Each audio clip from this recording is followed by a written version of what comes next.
Ok, dicho eso, hoy vamos a ver al último de los hermeneutas, como un libro, una saga tipo The Witch, pero en antropología filosófica. Vamos a ver a Gadamer y su antropología discursiva. Gadamer es un hueso duro de roer en todos los sentidos. En el primer sentido, murió con 102 años, ni la muerte lo quería. Nació en 1900 y murió en el 2002, ¿no? Entonces, pero la carrera de filosofía tiene algo que imbuye a sus estudiantes de dos tipos de vitalidades. O te hace vivir mucho o te hace vivir poco. Porque los filósofos siempre mueren o con 40 años o con 100 años. Entonces, ustedes ya saben que es una tirada de moneda. Una vez que pisaron los 41, ya saben que les quedan 60 años más de vida para seguir trabajando. La mayoría de los filósofos o mueren muy jóvenes o mueren muy viejos. Típico de filósofos no conocen el punto medio, ¿viste? No. Claro, no es una cuestión de, bueno, me muero con los 70, ¿viste? No. Bueno, su título de base se graduó con 22 años en filosofía. Está bien. Estudió con Heidegger. Por algo es Gadamer. Él es Gadamer y nosotros somos nosotros, ¿viste? Hay que saber repartir las cosas. Hay gente que se recibe con 22 y hay gente que con 22 recién sabe cocinar un huevo frito.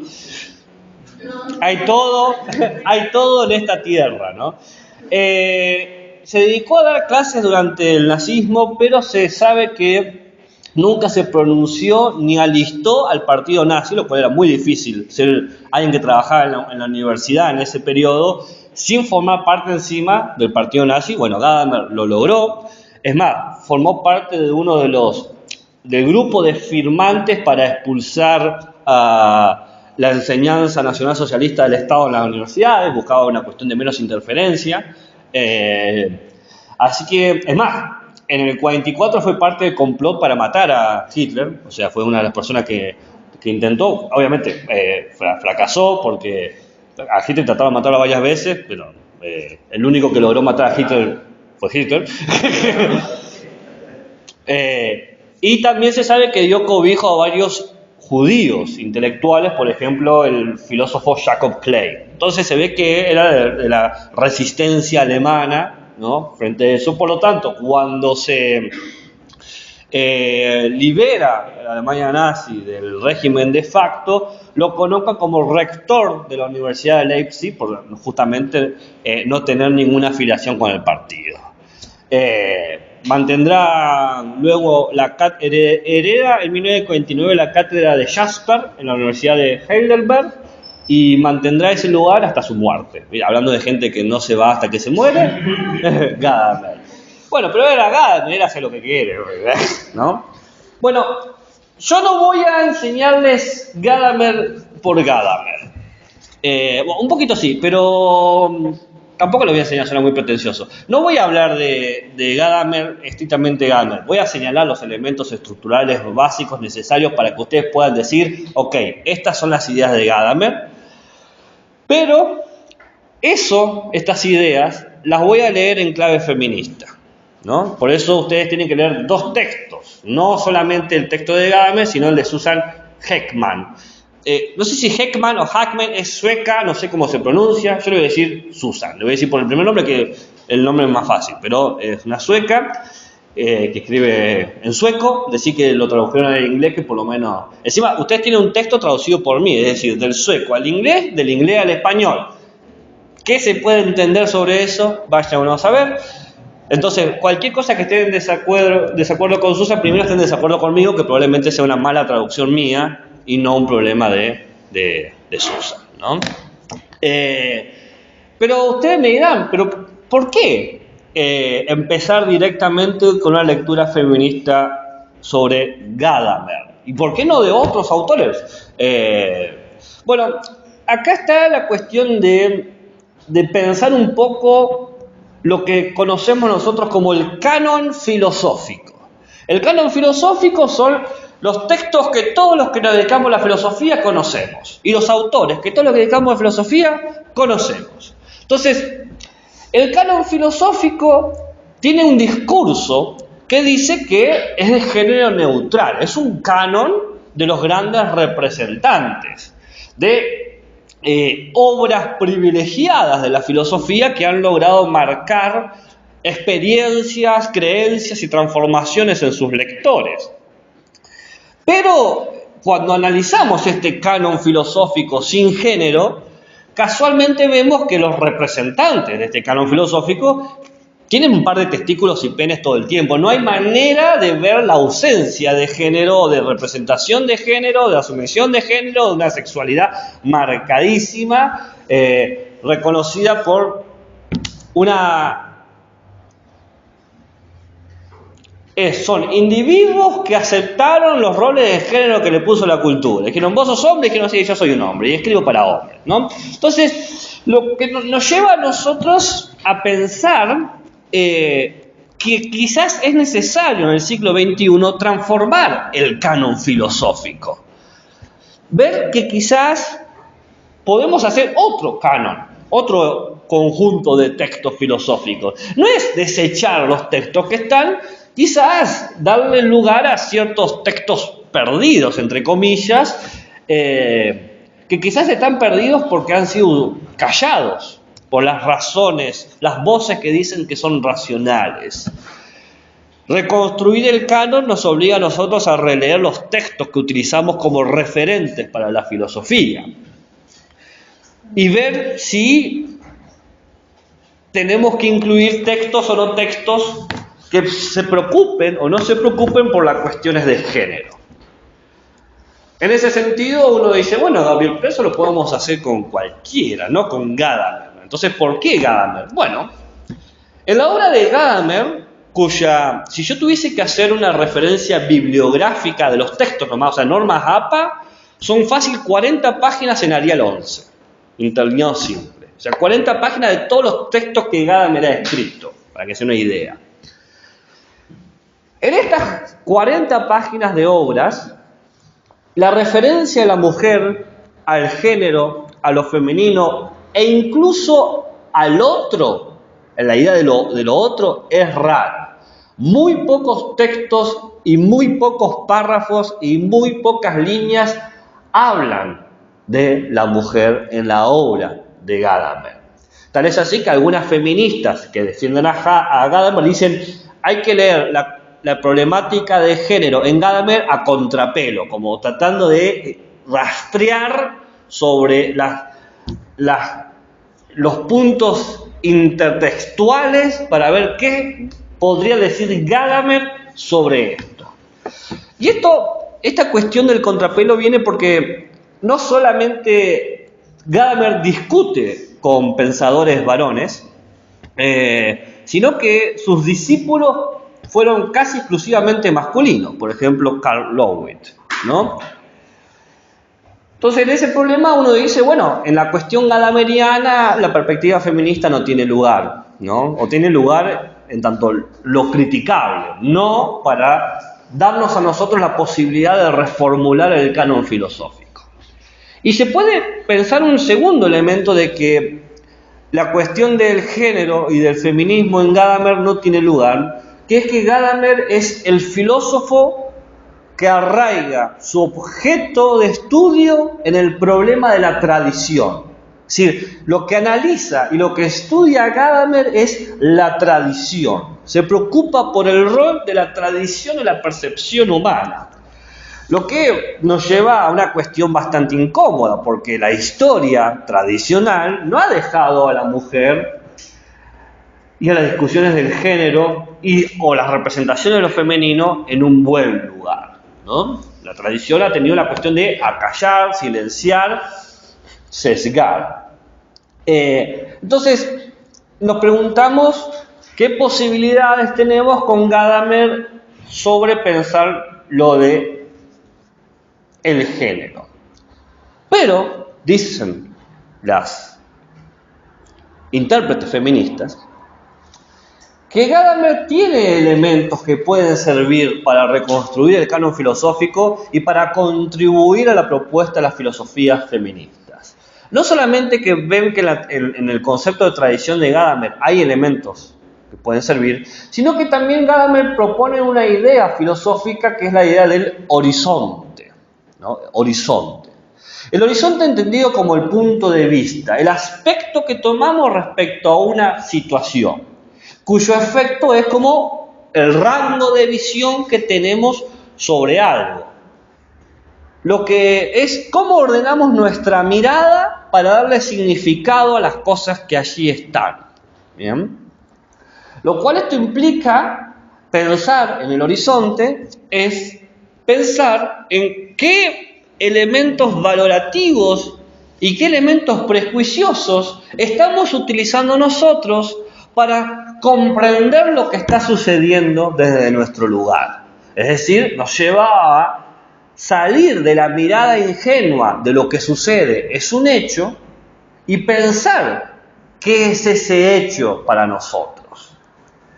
Entonces, cuando hablamos de que para Gadamer el problema es la tradición, estamos hablando que la pregunta que tiene Gadamer es: ¿cuál es el horizonte que nuestro presente está interpretando en base al horizonte del pasado? ¿Cuál es el horizonte que nuestro presente está interpretando en base al horizonte del pasado? ¿Qué está diciendo Gadamer? Que el hoy no puede ser entendido sin el ayer. Es decir, mi presente no puede ser entendido sin el pasado. Y ese pasado es la tradición. Es decir, que lo humano no puede comprenderse si lo despojamos de su pasado.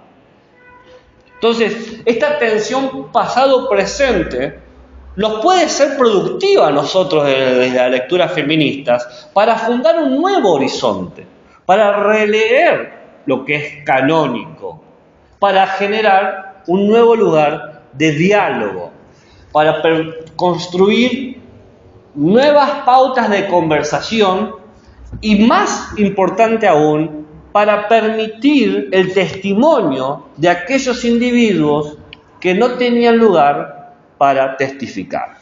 Sí. Habla de, puede, en algún momento habla de historia. Sí, mucho de historia. Sí. Menciona historia. Sí, sí. Sí. Historia de las ideas, filosofía de ideas. Entonces, de hecho, es como el máximo representante de la hermenéutica, ¿no? Gadamer decís que es marxista y representante del marxismo. No digo de la hermenéutica. Dije hermenéutica, no marxismo. Ah, de la hermenéutica sí. Marxismo nunca he visto algo marxista de Gadamer. Yo no dije marxismo, dije hermenéutica. Perdón, pero ahora me quedé pensando si había algo marxista en Gadamer. No. Un poquito desde el punto de vista de que la historia, materialismo histórico. Puede ser.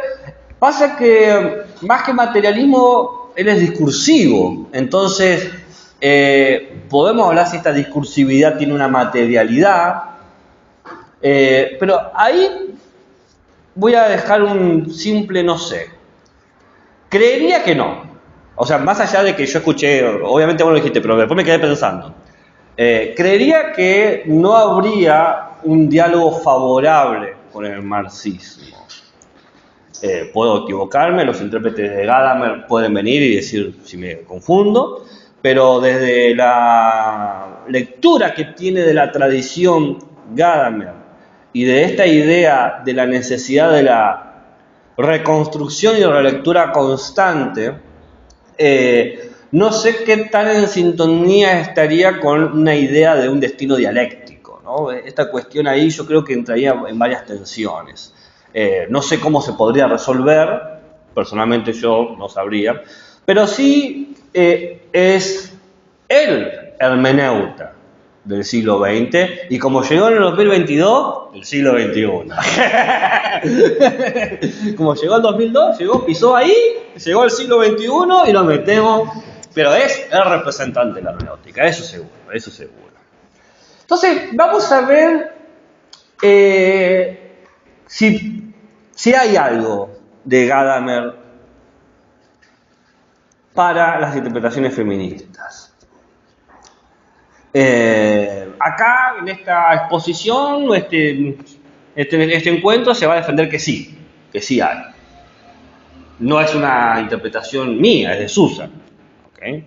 De Susan y de todo el libro. Ustedes tienen todo el libro, si quieren, está en inglés, que se llama Reinterpretaciones feministas de Gadamer. Es un libro de 300 páginas, es muy interesante para leer. De todas esas, me parecía que el capítulo que mejor servía para ustedes era este que seleccioné. Pero bueno, si se manejan con el inglés, lo tienen en la bibliografía de consulta y lo pueden ver.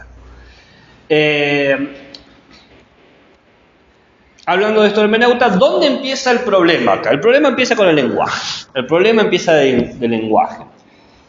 Va a decir Gadamer, el lenguaje que tenemos hoy representa todo el espíritu de una época, ¿no? El lenguaje, la manera en cómo nos comunicamos, de cómo hablamos, cómo conversamos, constituye las experiencias que tenemos nosotros del mundo. Porque todos los fenómenos del mundo llegan a través de nosotros mediante una constitución lingüística, ¿no? Acá estaba lo discursivo que yo decía. Es decir, que toda la vastedad de lo que sucede en el mundo, todo esto que hay en el mundo, está constreñido, dice Gadamer, en un uso infinito de medios finitos. Un uso infinito de medios finitos. Y ustedes dirán, ¿qué cuernos quiere decir un uso infinito de medios infinitos?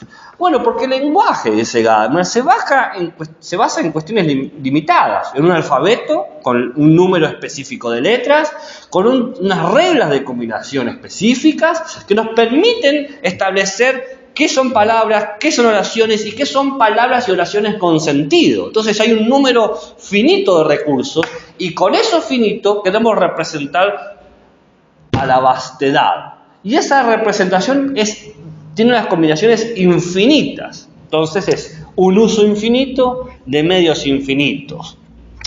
Todo el mundo, todo lo que es el mundo, todo lo que es lo humano, todo lo que es posible, se aprende, se interpreta y se comparte mediante estos medios lingüísticos. ¿Bien? Por eso va a decir Gadamer, aprender un lenguaje es aprender todo lo que es posible aprender. Porque aprendiendo el idioma, voy a poder aprender todo lo que ese idioma me permite. Claramente, uno no puede saberlo todo, pero la posibilidad está. Una vez que ustedes saben leer y escribir, pueden leer cualquier libro de su idioma y tienen la posibilidad de aprenderlo. O pueden hablar con cualquiera y la posibilidad de aprenderlo, ¿no? ¿Entienden lo que estoy diciendo? Eso suena a Sapir-Whorf. ¿Por qué? ¿Lo has escuchado? La teoría de Sapir-Whorf. No. Es una teoría donde, bueno, ya eso como que está contradicho, pero es una teoría lingüística que son dos autores, Sapir y Whorf, creo que son americanos. Sí, Sapir y Whorf suena como yankee, ¿sí? Sí, y entonces ellos dicen de que la realidad, perdón, si el lenguaje forma el pensamiento. Ah, sí, Y que sí. la lengua, según estudios que han hecho de la concepción de azul en ciertos países nórdicos, va cambiando la interpretación o el pensamiento que tienen sobre ciertas situaciones una persona. Claro, cómo los conceptos determinan las experiencias del mundo. Y el pensamiento. En línea de eso está el viejo texto de Quine, ¿no? De cómo pensamos las cosas. Quine. Q-U-I-N-E. Quine.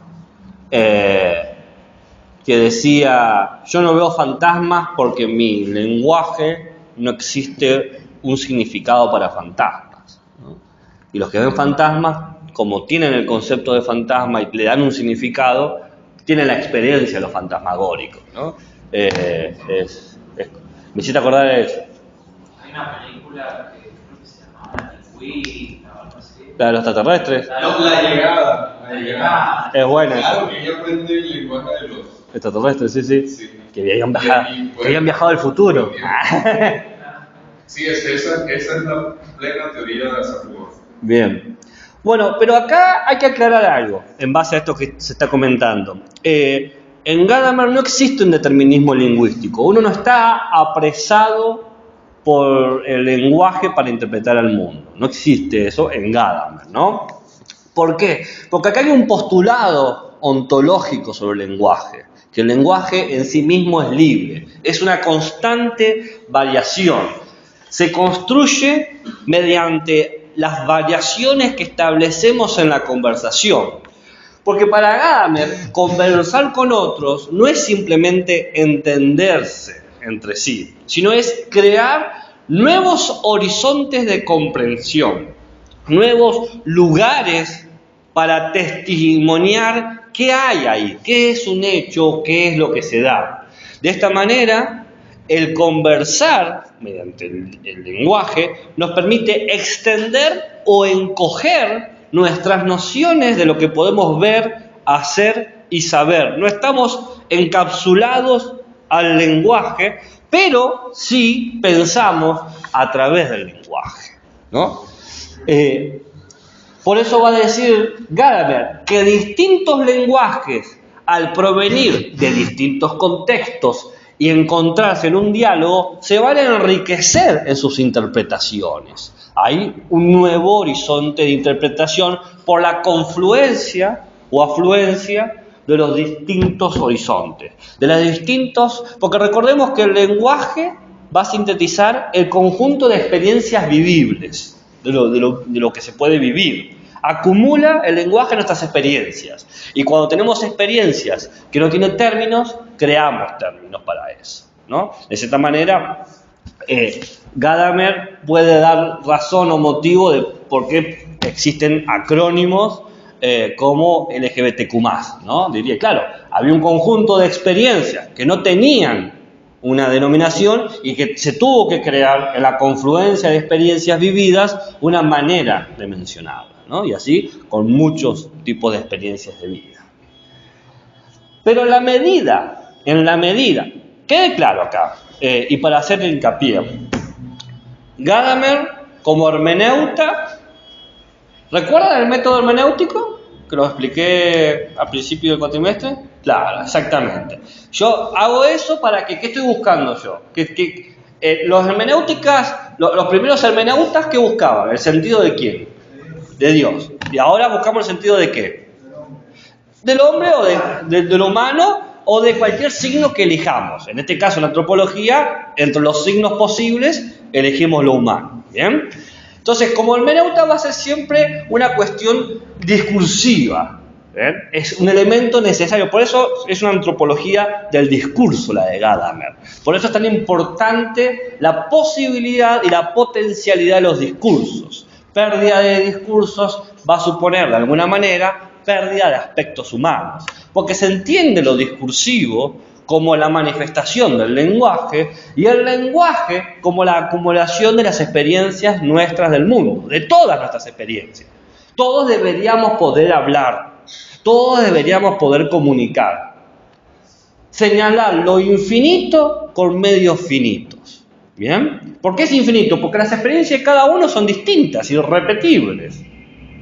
Entonces, el lenguaje señala esta infinitud, pero también señala la finitud, lo finito. ¿Por qué? Porque algunas experiencias no las acordamos y algunas experiencias no las olvidamos. Nadie se acuerda de todas sus experiencias.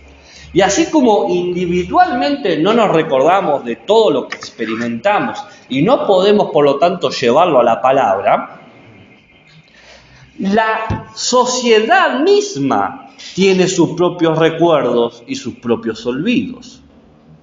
Y no solamente la sociedad, sino la comunidad humana tiene sus recuerdos y sus olvidos. Entonces, cuando hay un discurso, cuando se habla, se ponen en juego múltiples sentidos que podemos poner en dos categorías los sentidos.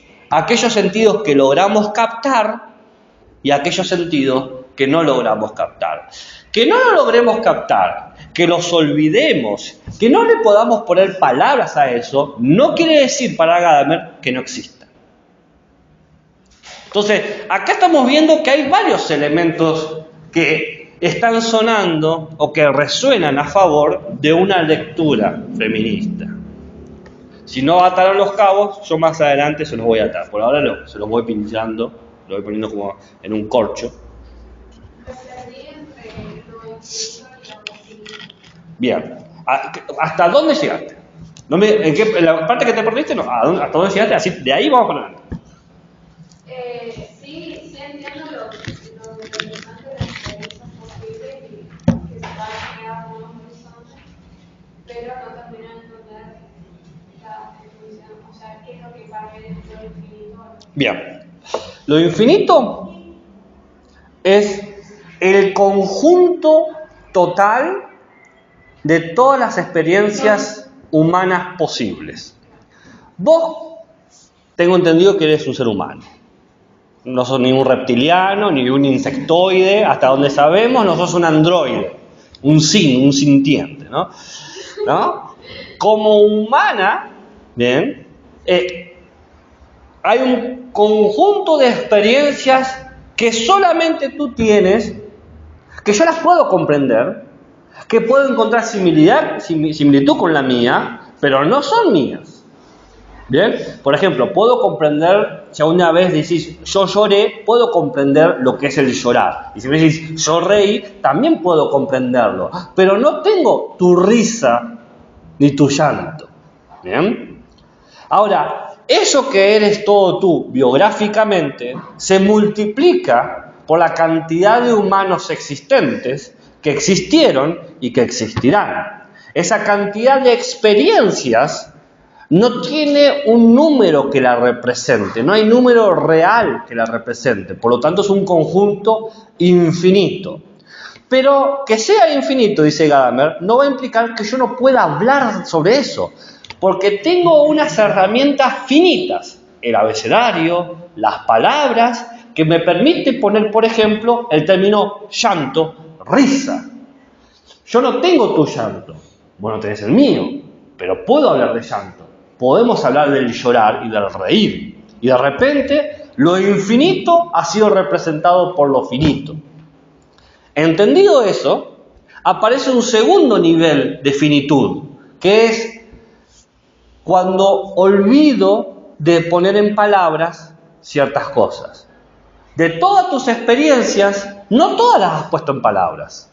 Es más, es probable que hay más experiencias que no hayas puesto en palabras que las que sí pusiste en palabras.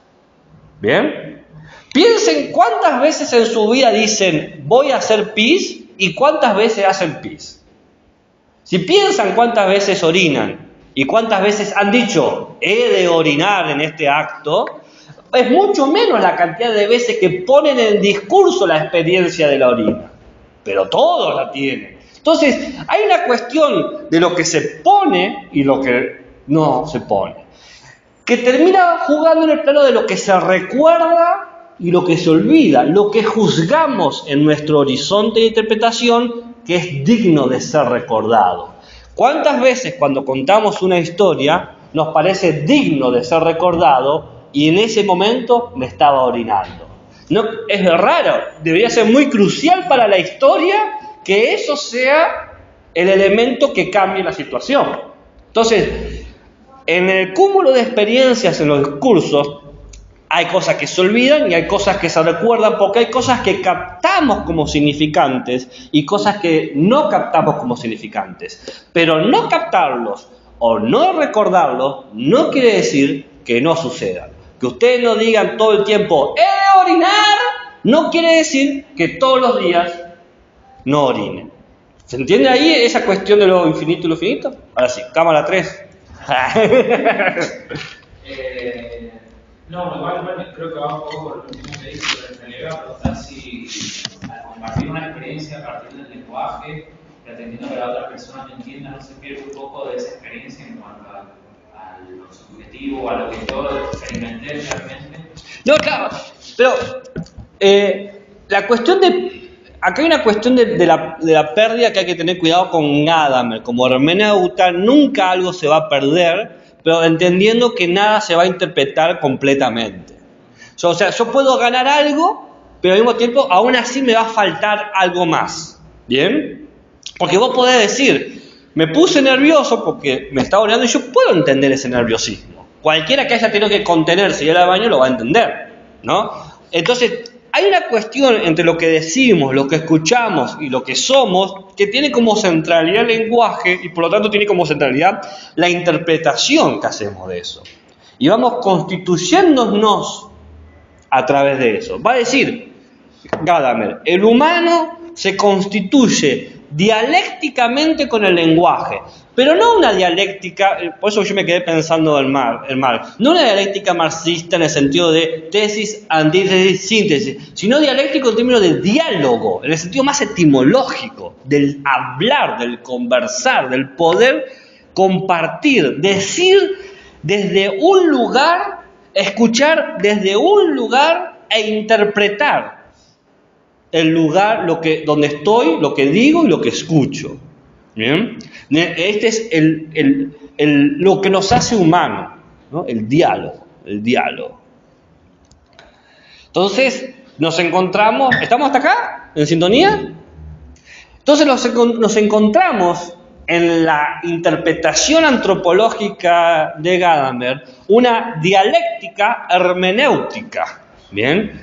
Porque vamos dialogando y revelando sentidos. Y esta revelación de sentidos invita a un nuevo diálogo, que el nuevo diálogo invita a buscar un nuevo sentido, y el nuevo sentido invita a un nuevo diálogo.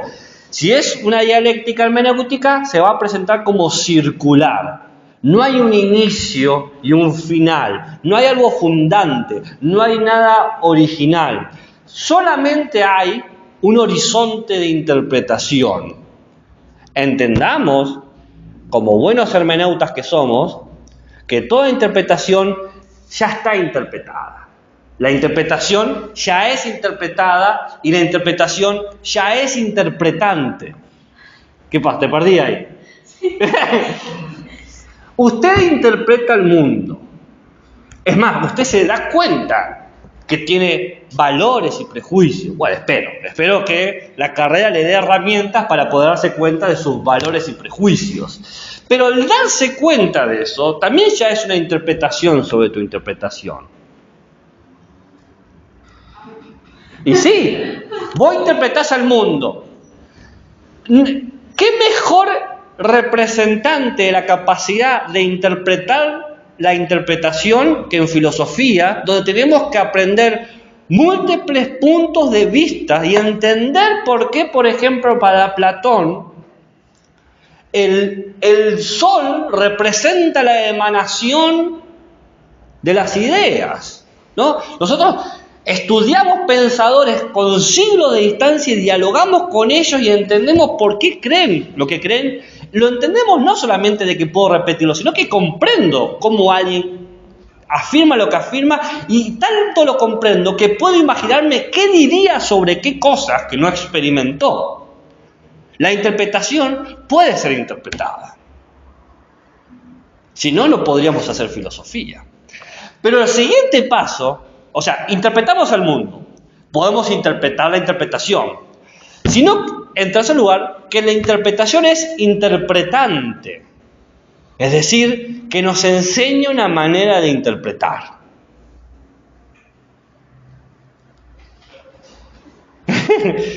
¿Cómo nos enseña una manera de interpretar? Te dice cuál es la manera válida para reconocer sentidos. Ustedes, a la hora de estudiar autores, ven cosas que yo no veo. Y yo veo cosas que ustedes no ven. Mi interpretación me dice cómo interpretar a las otras interpretaciones. Es interpretante. ¿Bien? Pero encima yo les puedo comunicar mi interpretación que interpreta y ustedes pueden hacer lo mismo. Entonces se da una confluencia de interpretaciones. O, para evitar el conflicto, una confluencia de horizontes de sentido. Porque horizonte de sentido e interpretación son lo mismo. Entonces, si vos tenés tu horizonte de sentido y yo tengo mi horizonte de sentido, nos interpretamos, son interpretantes. Para decirlo en criollo, va a decir Gadamer, la acción humana básica, universal, es hermenéutica. Nos movemos el mundo interpretando cosas.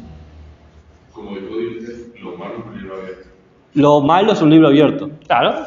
Lo malo, lo bueno, los valores, todo. El libro abierto es un libro abierto, ¿no? Porque hay que ir agregándole todas estas consecuencias.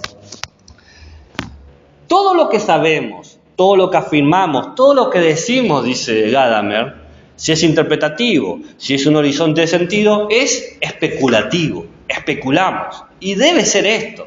Y debería ser así. Y acá hay una tesis epistémica por debajo, ¿no? A los que les interesa la epistemología. ¿Solo yo? Ok. Bueno. Que es que todo es especulativo, sean las artes, los saberes de las artes, los saberes de las humanidades, los saberes de las ciencias sociales y los saberes de las ciencias naturales. Todo es especulativo, todo es, y bueno, más o menos este debe ser el sentido. Es una propuesta de sentido. ¿Por qué? Porque todo lo que interpretamos lo hacemos desde un lugar finito, mi contexto, mi situación. Yo soy un ser finito. E interpreto desde un lugar finito, ¿con qué medios? Finitos, porque tengo el lenguaje nada más. Desde un lugar finito, con herramientas finitas, quiero interpretar lo infinito. El resultado va a ser especulativo. Me parece que es así. Por ejemplo, me parece que usted es una buena persona. Y quizás no, quizás es una asesina sádica que mata ardillas y la disecciona, no lo sé. Y quizás cuando lo entienda usted me dé una justificación de un trauma que tuvo en la niñez y que lo único que se acuerda de su abuelo es eso y que lo hace en modo de homenaje, y aún así entonces yo sigue siendo una buena persona a pesar de matar ardillas, ¿no? Entonces, está todo en elementos finitos sobre cuestiones finitas. Profe, la interpretación que hace que todo sea ahí, ¿puede tomarse como una crítica a la ciencia positiva también? A todo lo que digan, esta es la interpretación final. Okay. No solamente ciencia positiva, cualquier lectura. Por ejemplo, Gadamer critica a Nietzsche. Cuando Nietzsche dice, estamos encerrados en las metáforas que hemos construido para sobrevivir, Gadamer dice, ¿encerrado? Las pelotas, como lo dice en alemán suena mejor, pero está diciendo básicamente que inclusive ahí Nietzsche se equivoca, porque está diciendo que nuestro lenguaje cognitivo está limitado porque por una cuestión de adaptabilidad. Y dice Gadamer, no está limitado absolutamente nada, porque está abierto a la interpretación. Está abierto a la interpretación. O sea, ¿por qué señalé a Nietzsche como un ejemplo? Porque Nietzsche es el claro representante del antipositivismo, ¿no? Entonces, va a criticar cualquiera que diga, esta es la interpretación final. Claro, la astrología también, por ejemplo, cualquier otro conocimiento no positivo. Claro, todo lo que diga, esta es la interpretación final, va a decir Gadamer, eso es un error.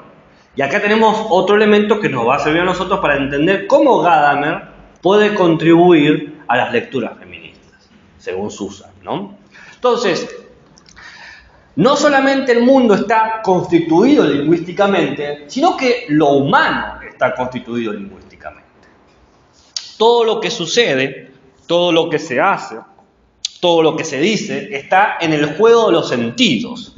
¿Cómo podemos interpretarlo? ¿Cómo nos damos lugar a dialogar? Todo aparece, dice Gadamer, en un texto.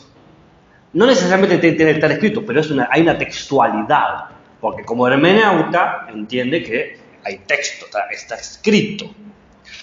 Esto nos permite a nosotros, dice Gadamer, quebrar la cuestión de sujeto versus sujeto y sujeto versus objeto. Porque no hay sujetos en Gadamer, hay textos.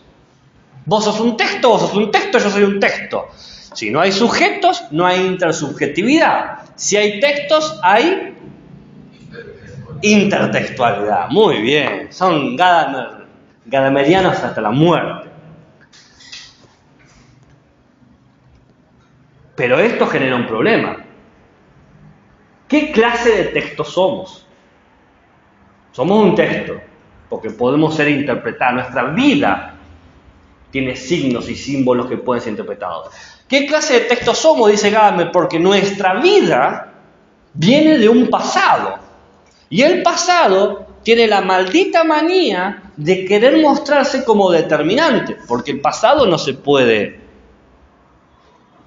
desanudar. Una vez que sucedió, ya está. Los hechos pasados, hechos son. Agua que corrió bajo el puente, ya corrió. ¿Cómo descenebramos un pasado tan determinante en un presente tan abierto?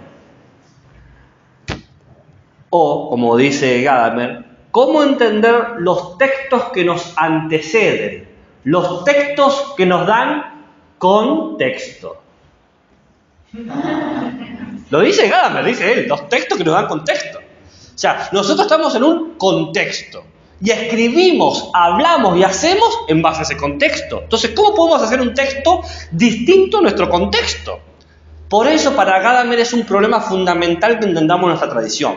No porque para defender la tradición, porque si no entendemos cómo la tradición opera en nosotros, no vamos a saber cómo dar lugar a nuevos textos. Vamos a reproducir el contexto. ¿Bien? ¿Cómo lo encuentro algo paradójico el hecho de que sea tradicional, pero para redefinirlo? Bueno, pasa que va por ese lado, porque va por la cuestión de que la tradición no sería un problema, dice Gadamer, si ya no se mostrara interpretada. Cuando uno conoce su pasado, el pasado ya le aparece como este es el sentido. ¿Qué sé yo? Uno en un momento se convierte en una persona que habla, que discute, que conversa y conoce la historia de sus progenitores o lo que sea, de cómo es su familia. Por sentado ya tiene un discurso. Mamá, papá o lo que sea. Mamá, papá, el núcleo familiar que uno tenga. No, ya está ese. Es el discurso que tiene. Y es el sentido. Pero ¿cómo llegamos a esto? Es más, hasta a veces nos sorprendemos cuando nos enteramos parte de la historia de nuestros padres, madres y tutores y decimos, caray, ¿era un cazador de nazis? ¿En qué momento pasó esto? ¿No? Uno se encuentra con eso. Entonces, el pasado ya parece interpretado y te dice que así es la interpretación válida. Así se tiene que interpretar. La perspectiva feminista dice, acá hay un elemento potencial, porque nos muestra que el pasado nos presenta un desafío conceptual. Que este es el desafío que tienen todas las perspectivas filosóficas feministas. Por ejemplo, las filosofías feministas del siglo XX se encontraron con un desafío de un concepto de interpretación del pasado, que era, tenés el yo masculino y el otro femenino. Entonces, las filosofías del siglo XX tenían que reconstruir la lectura que se hacía sobre la mujer, que ya decía, esto es la mujer es esto, esta es la lectura correcta, la mujer es ama de casa, la mujer es emocional, la mujer es sumisa. Entonces, estas filosofías del siglo XX tuvieron que cambiar el discurso del otro femenino para proponer un otro femenino. Ese era el desafío que tenían. En el siglo XXI tienen otro problema. Cambiar el discurso de lo otro. ¿Qué se entiende por lo otro? Porque hasta ese momento, aunque hubo una revalorización positiva del otro femenino, seguía siendo el otro. Entonces, ¿por qué a la mujer le tocó ser el otro? ¿Por qué no podía ser el yo y el hombre ser el otro? Entonces, en el siglo XXI, dicen las filósofas feministas gadamerianas como Kathleen Robert Wright, ¿bien? Que aparece también en el compendio de textos que pueden leer, pero no es necesario que lo lean, dice, ahora el trabajo es cambiar el sentido del otro.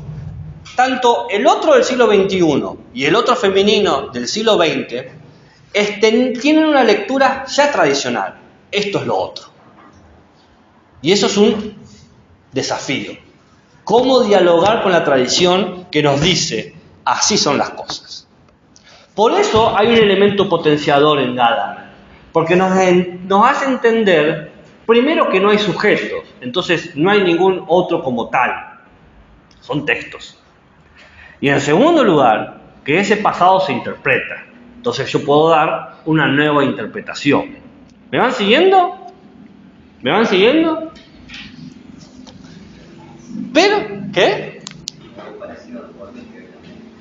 Bueno, es que Gadamer y Ricoeur tienen un diálogo, pero en Ricoeur lo que tiene fuerza es su tesis ontológica del patetismo, de lo patético, ¿bien? Que es lo que él llama el cogito herido, este Descartes nietzscheano que propone, y Gadamer va a criticar esta lectura del cogito herido porque es como una interpretación final, ¿no? Hay una cuestión de acuerdo entre Gadamer y Ricoeur entre la mismidad y la ipseidad, ¿no? Que ahí podemos quizás discutir otras cosas, ¿no? Pero en ese sentido, Ricoeur, como pensador francés, sigue toda una línea de pensamiento que lee solamente franceses, y Gadamer es alemán y lee solamente alemán. Y nosotros los latinos, que no tenemos autores locales, leemos a los franceses y leemos a los alemanes, porque esa es la tradición, ese es el canon filosófico que tenemos nosotros, ¿no? Bueno, espero que con Kusch se haya un poco limpiado esa cuestión, ¿no? Ahora, yo me imagino, porque ustedes son gente aguda y ávida o sea, claramente los veo acá y son representantes vanguardistas de lecturas feministas, y lo primero que se dieron cuenta es que cuando usé el concepto de diálogo en su sentido etimológico, dijeron, no, Gabriel, pero el diálogo en su sentido etimológico tiene que ver con la interpretación romántica. Y el romanticismo, por ejemplo, Schleiermacher, es claramente misógina machista. Y tienen razón, ¿no? La lectura, en ese sentido, que lo que están diciendo es correcto. La lectura romántica, como la lectura moderna, que son la ilustrada y romántica, tiene una cuestión de idea igual razón, igual masculino, ¿bien? Y después tenés emociones igual deseo, igual femenino, ¿no? Entonces el diálogo es un diálogo racional, casualmente es con los cánones de los masculinos, ¿no? Entiendo que me pongan eso porque es una crítica más que justa. Pero, entendiendo eso, voy a aprovechar esa crítica que me hacen para jugar a favor mío, ¿no? Porque si no, no es un buen filósofo, Gadamer, no yo, Husserl, no yo. Esto supone que el diálogo imprime condiciones éticas. Cuando dialogamos, estamos estableciendo no solamente la interpretación del texto y del contexto, sino que esa interpretación hace un juicio. Y los juicios tienen ese problema de hacer estereotipos. Pero si somos conscientes de que inclusive el diálogo puede ser interpretado, porque la interpretación es interpretada, la interpretación es interpretante, estas condiciones éticas de se discute racionalmente en términos masculinos, lo puedo cambiar. Es más, puedo cambiar el sentido de lo racional, el sentido de lo masculino y el sentido del deseo, es decir, puedo cambiar el sentido del diálogo. Permítanme profundizar esta idea.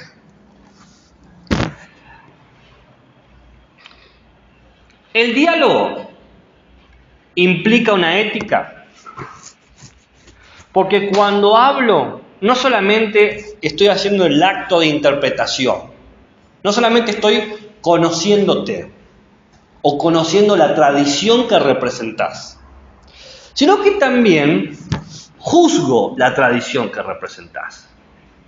Digo, ¿no? Puedo decir, mirá, me parece que sos medio machirulo. O puedo decir otra cosa, digo, girl power, ¿no? Uno puede decir juicios. Todos lo hacemos, dice Gadamer. Cuando escucho a alguien y de repente usa un concepto, digo, ¿no? Como por ejemplo, nuestra queridísima Mirta Legrand, cuando dice, yo hablo no de los negros de piel, sino de los negros de alma, uno dice, me parece, Mirta Legrand, que la estás pifiando un poco, ¿no? Pero porque a nosotros nos hace ruido esa tradición y esos estereotipos que forma. A ella claramente no. Además, en ese juicio dice, estoy siendo sumamente amplia y abarcativa. ¿Sabes quién es Mirta Legrand? Mirta Legrand es una conductora que tiene 92 y tiene un programa que tiene como más de 50 años. Un programa que se llama Almorzando con Mirta Legrand y trae desde presidentes a actores. y en 50 años tiene 50 años de perlitas de ese tipo de enunciado, para que te des una idea. Buscarlo, poné mi Telegram, cualquier video que veas vale en sí mismo para un estudio. Estuve viendo cuando Fernando Peña le sacó el robot. Bueno, esa es otra, ¿eh? Bueno, así tipo el Joker. Sí, Claro. igual. O, para no matar a Mirta Legrand, que no se va a morir porque si no es filósofa le pegan el palo, Mirta Legrand también entrevista a Videla, el último presidente de facto de Argentina, y le pregunta directamente sobre los desaparecidos. Entonces, pues, le damos una de cal y una de arena, como para no matar a la vieja tampoco. Quizás preguntaba por los desaparecidos blancos, bueno, eso ya no lo sé, pero la cuestión es que le preguntó al presidente, que en su momento era presidente, no era que lo habían rajado, no, era presidente en ese momento. Bueno, ok. Entonces uno juzga la tradición, pero esto es un diálogo. Si yo juzgo la tradición, ¿qué me va a pasar? La tradición me juzga.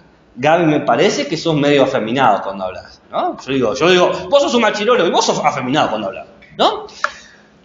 El diálogo que aparece acá es no solamente que yo juzgo la tradición, porque yo interpreto, porque yo dije algo más. La tradición es interpretante, entonces me interpreta a mí también.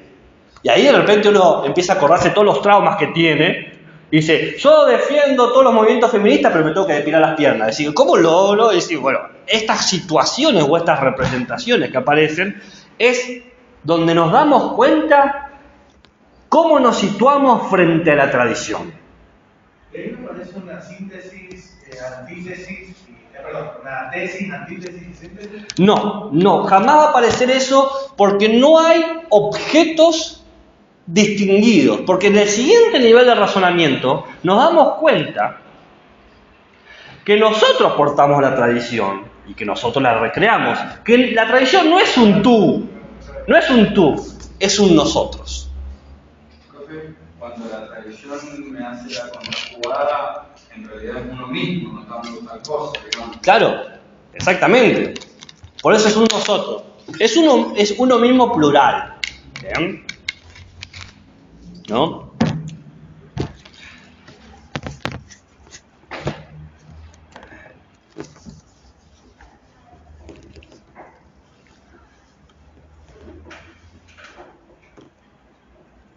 ¿Qué dice Gadamer al respecto en relación, por ejemplo, que esta tradición, estos discursos que le dan un sentido, o sea, con el sentido que traen los discursos, ¿qué dice al respecto de dónde nace o de cómo? Nunca hay un nacimiento, hay un diálogo constante, no hay un inicio. Mira, para profundizar esto, que quede más claro, esta interpretación del diálogo con la tradición, esta experimentación hermenéutica del mundo, no es un yo que habla sobre un tú, que digo, tú eres alguien, ¿no? Tú eres alguien que tiene esto, esto y esto. Tampoco es un yo que escribe un texto sobre vos, que hace una descripción. Sino que este texto que aparece a mí, va a decir Gadamer, es un como yo. Uno como yo. ¿Por qué es uno como yo? Porque nos damos cuenta que ambos hacemos afirmaciones que demandan sentido de verdad. Creemos que lo que decimos es verdadero. Ambos reclamamos que nos interpreten. Che, tenés que entender lo que te estoy diciendo. Y ambos reclamamos el diálogo para que el otro cambie. Che, no, hacelo como yo digo. La tradición me hace eso y yo le hago a la tradición eso. Gadamer nunca va a hablar de un otro, de un yo o de un alguien. Son términos que no van a encontrar y si los encuentran es para que los critiquen, no para defenderlos.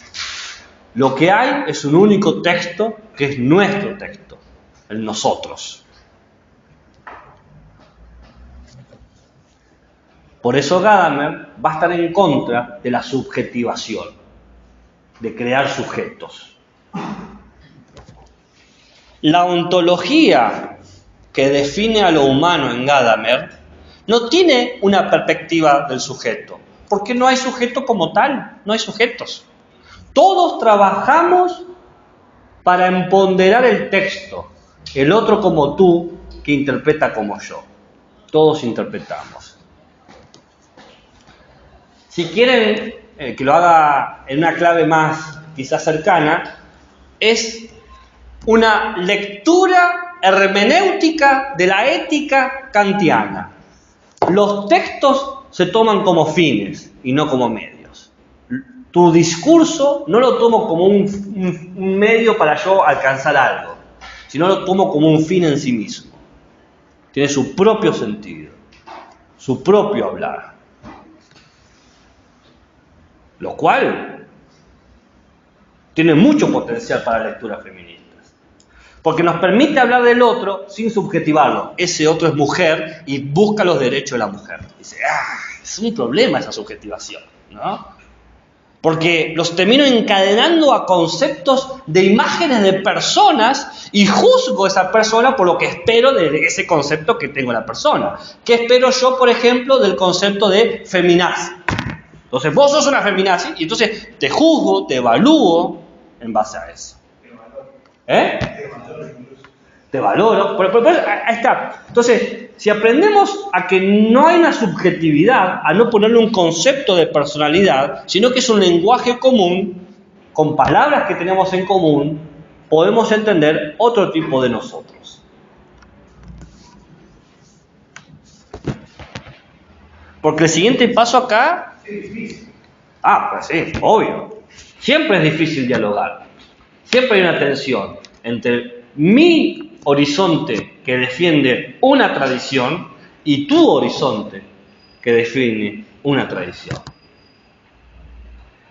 No sé si han tratado alguna vez de hablar con alguien con quien están de acuerdo en un punto en que están en desacuerdo. Tiene enormes dificultades. Pasa muchas veces en los proyectos de pareja, ¿no? Cuando tiene una pareja formada, dice, nos amamos, estamos todos de acuerdo en eso. Pero ¿cómo vas a dejar los platos ahí? Empieza toda la discusión. O sea, estamos totalmente de acuerdo, pero aún así nuestros horizontes nos llevan a una tensión.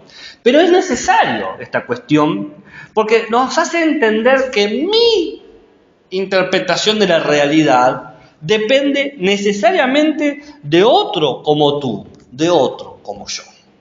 Si yo entiendo esta horizontalidad, da otro lugar.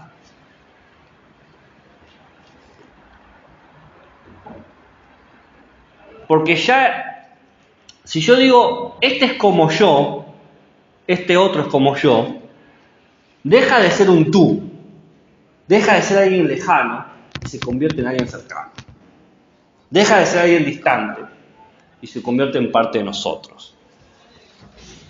Si está conmigo, si está aquí en mi contexto, me permite participar en diálogos ya iniciados.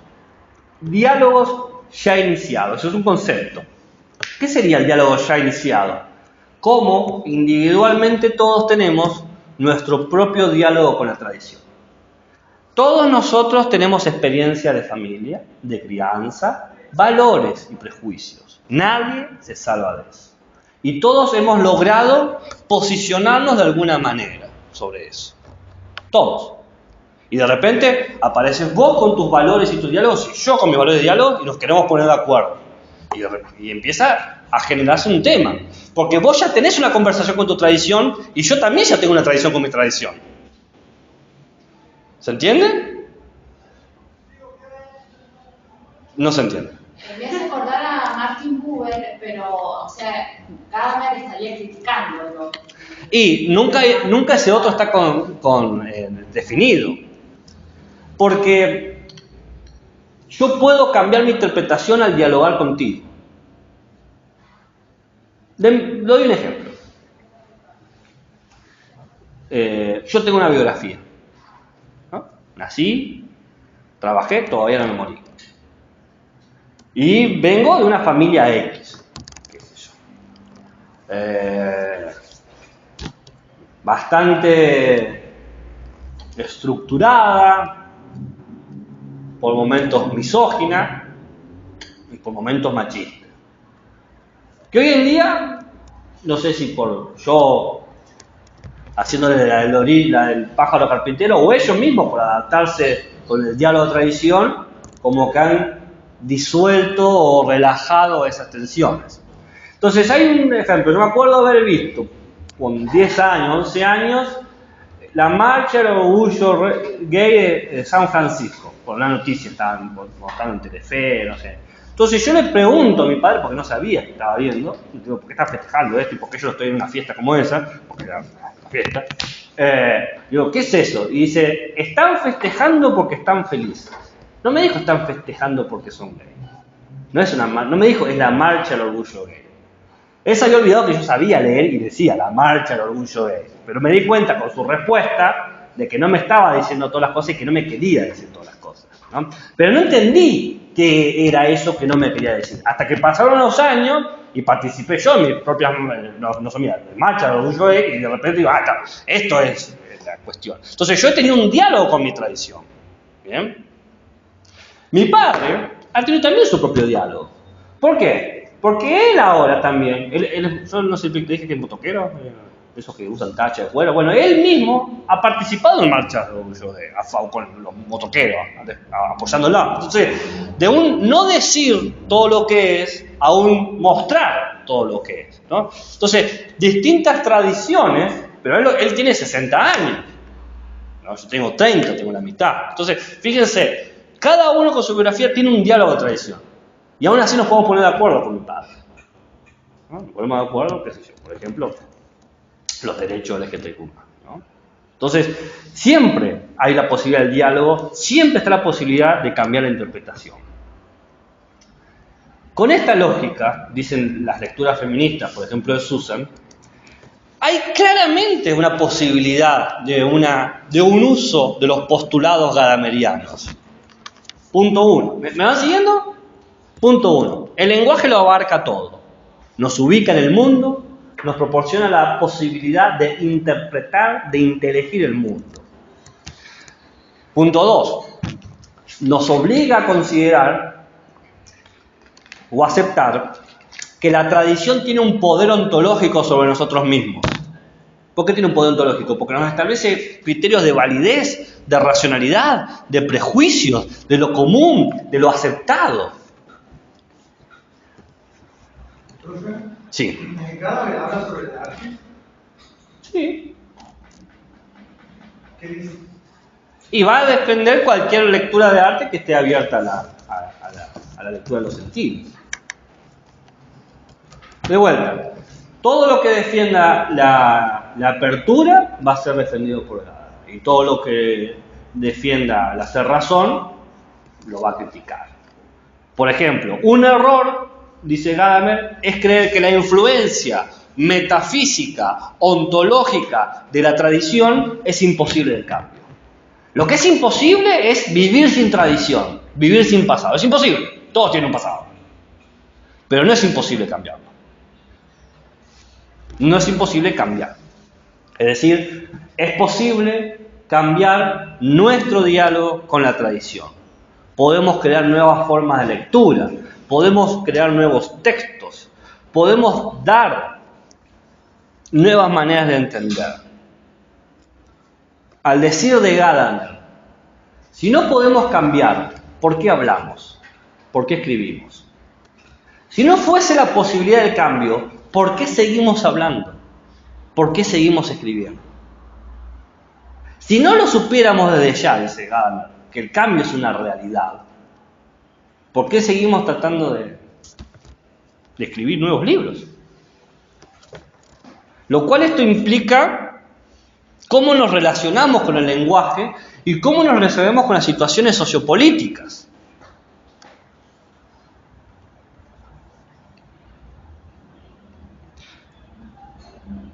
Quizás lo que le podemos denunciar a Gadamer, dice Susan, es no haber entendido que parte de su debate tenía que meter a las interpretaciones feministas sobre estas problemáticas.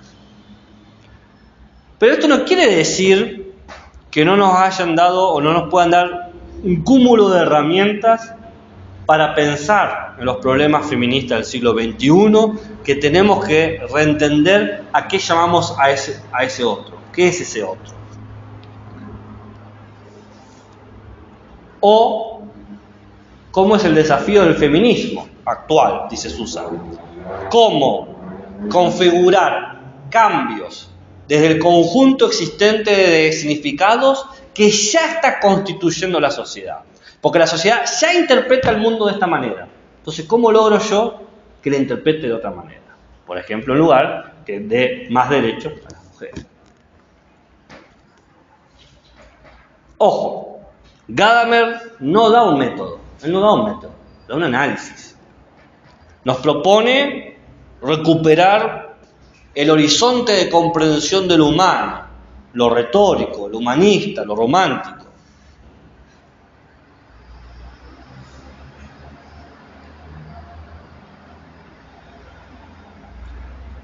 Lo que nos propone es aprender a conectarnos con nuestra tradición. No conectarse con la tradición como la tradición dice que nos tenemos que conectar, sino que entendamos que hay más formas y sentidos de conexión.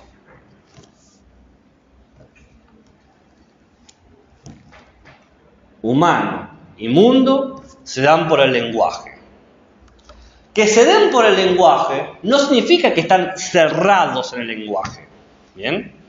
Porque les dije, el lenguaje es finito, tiene medios finitos, pero nos da la posibilidad de reconocer nuestra infinitud de experiencias.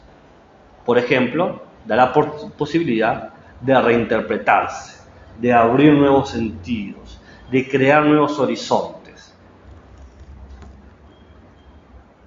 Ojo al piojo.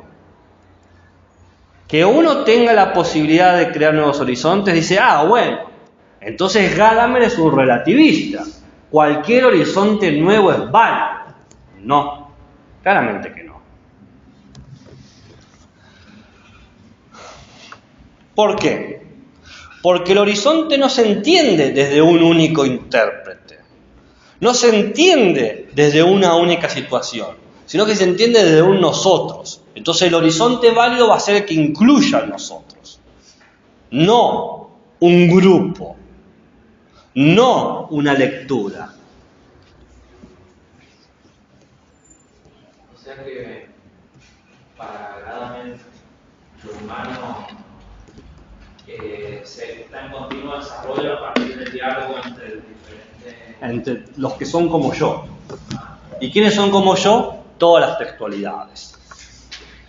Para poner un tercer nivel de lo que acabas de decir, ser, lenguaje y comprensión son lo mismo. Ser, lenguaje y comprensión son lo mismo. Para Susan dice, esto es una ganancia para el feminismo. Porque entendemos que comprender no es algo abstracto. Tenemos que comprender lo que proviene de alguna parte. Y esta alguna parte tiene a todos nosotros. Este comprender es un comprender social, de consecuencias sociales. Lo que más me choca es que el lenguaje sea finito. El lenguaje es finito por los medios que tiene. Los medios, letras. ¿Cuántas letras tiene nuestro abecedario? Si somos amables, 27. ¿No? Porque podemos después sacar la N, la WL, ¿no?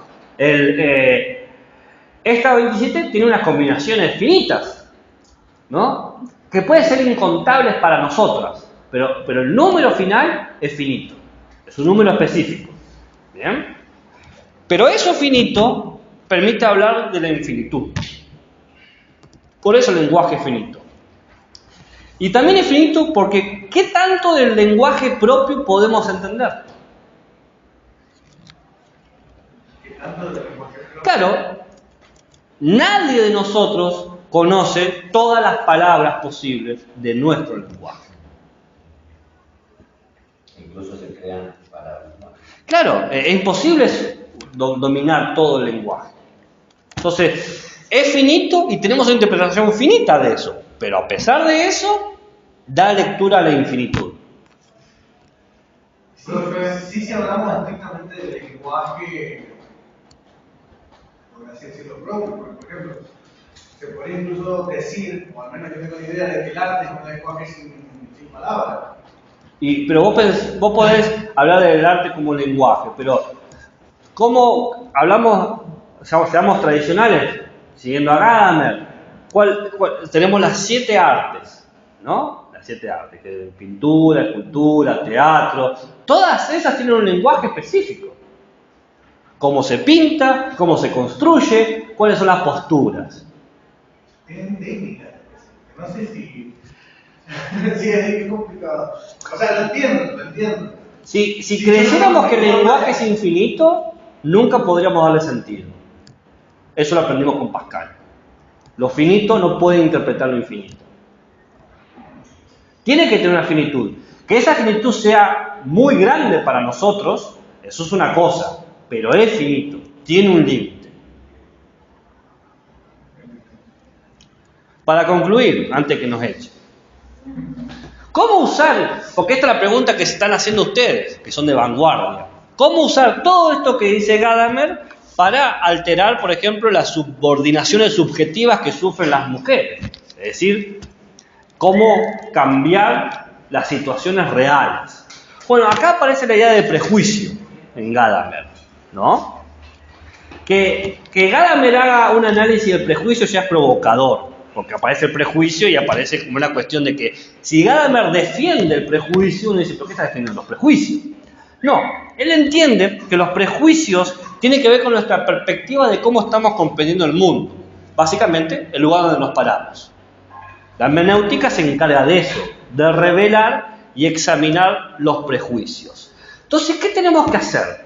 Tomar los prejuicios de la tradición y discutirlos directamente con los nuevos prejuicios. Esto es lo que dice Gadamer. Discutir los viejos prejuicios con los nuevos prejuicios. Vos sos un machirulo, vos sos una feminazi. Bueno, que discutan. Que discutan. En ese diálogo se da una disrupción de la conciencia y permite generar una mirada reflexiva. Permite ver que hay ciertos prejuicios que frustran y nublan el entendimiento de nosotros y hay ciertos prejuicios que potencian e iluminan el entendimiento de nosotros. ¿Cómo distinguir si un prejuicio es productivo o improductivo? Dialogando, permitiéndoles hablar, permitiéndoles conversar desde su propia situacionalidad y dándoles la oportunidad de tomar conciencia de ellos mismos en tanto lo que son prejuicios. Bien, dudas, preguntas, interrogantes, comentarios, insultos. Muy bien eso último de que hay algunos prejuicios que potencian y otros que limitan. O sea, más que nada capaz por un entendimiento mío de... El prejuicio es el punto donde vos estás creando el horizonte de sentidos. Es decir, vos ahora ya estás en una situación prejuiciosa. Tenés unas condiciones de posibilidad para establecer juicios. Es decir, tenés prejuicios. Esos prejuicios van a juzgar a los otros como prejuicios. Es decir, vos sos un prejuicioso. Y el otro dice, no, vos sos el prejuicioso. Entonces lo que hay que hacer es, en vez de acusarnos, dialogar. Dar lugar a un encuentro. En este encuentro nos vamos a dar cuenta de que algunos prejuicios sectorizan. Solamente nosotros podemos dialogar. Y otros prejuicios potencian. No. Mientras más hablemos, mejor. Esos son los prejuicios que iluminan a nosotros. Los prejuicios que sectorizan lo oscurecen. Pero oscurecer, olvidar, no captar, no quiere decir que no esté ahí. Se pueden entender otras textualidades también